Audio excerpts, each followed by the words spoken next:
ही बघा जमीन आपल्याला पडली पण काय किमतीने देणार इथं? हे बघा 10 एकर जमीन आहे, पण 10 लाख रुपये एकर देईन मी.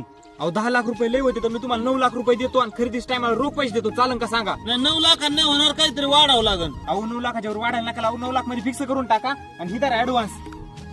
कशाचा सौदा चाललाय? ठीक आहे, जमिनी सौदा चाललाय. 2 मिनिटं बाजूला या बरं.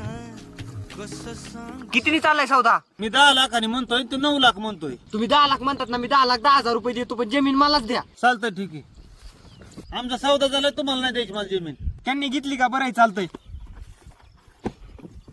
हॅलो, ते जमिनीचा इसार का देत आहे? अहो तुमचा 2 दिवसात पैशाचा बंदोबस्त करून टाकतो. 15 दिवसानंतर. हॅलो, आता तुम्ही 2 दिवसात पैसे देतो म्हणलात, 15 दिवस झाले तरी द्यायनात. अहो ते काय ना, माझे पैसे गुतले तर ते निघले ना, लगेच देऊन टाकतो. 4 महिन्यानंतर. 4 महिने झाले नुसता पैसे देतो म्हणतो, का देणार तू?